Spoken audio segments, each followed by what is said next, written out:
Hey guys, this is Owen with Seek Outside, and right behind me is the Bookcliff shelter. Right in my hand is the Bookcliff Liner. I'm going to show you how to take this and put it in this.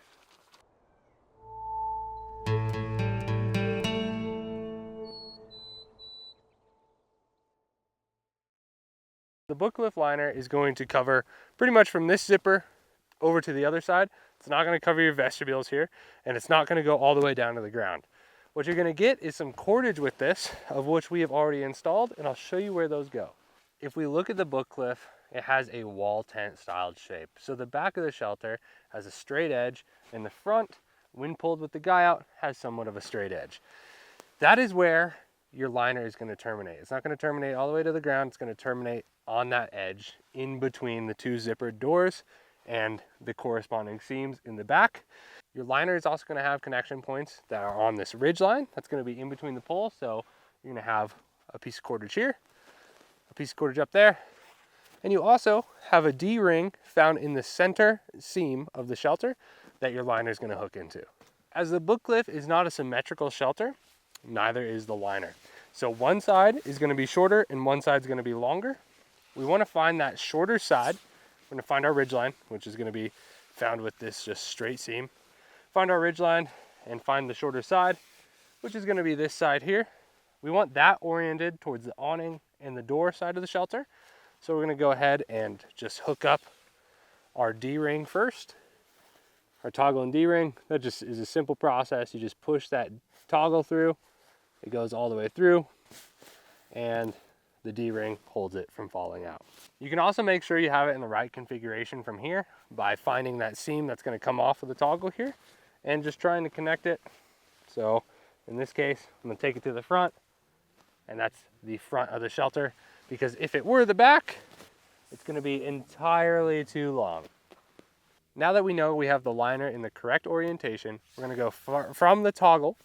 We're going to find this line lock that's on the ridge line, and we're going to simply just attach this to our attached cordage, which is up to these loops. We're going to run it through our line lock, like so, and we're going to pull that nice and tight.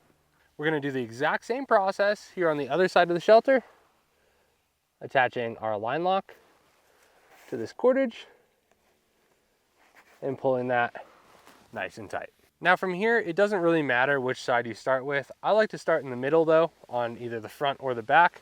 So I'm going to find my middle line lock, take it to my middle cordage here, and I'm going to tie this in to the cordage here. So the line lock is going to go like that. For any other information about line locks, check it out in the description of this video.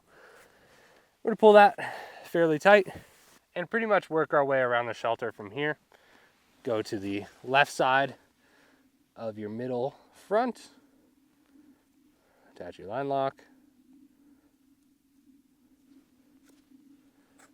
and do the same for the reciprocating side. And do the same for the other side. Just thread that line lock through and pull it tight. We have the front of the liner connected here. It should be nice and tight, not overly tight. There should be a little bit of an air gap, but it should be nice and tight where these seams reside. We're now going to move on to the back. Again, starting at the middle seam. I'm going to find our line lock. I'm going to take it directly back and just tighten this up. Again, fairly tight.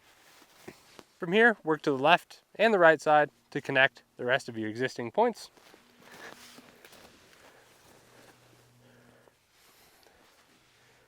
Now that our left side is done, we're going to work on our right side and just do the exact same thing. The Bookcliff features 3 vents. So you got your massive rear vent and then your 2 vents that are located in your vestibules. That paired with the liner makes it a very low condensation shelter if used correctly. So this is our liner all installed. Nothing should be overly saggy. If it is, you're going to want to adjust that line lock. Otherwise, it's a really simple install. As long as you can identify the rear of the shelter and the front of the shelter, it goes really quickly. And you can leave it in the shelter for the time being. If you want to remove it for weight reasons, you totally can. So this has been the liner install for the Bookcliff shelter. If you guys have any questions, drop them down below and have an amazing day.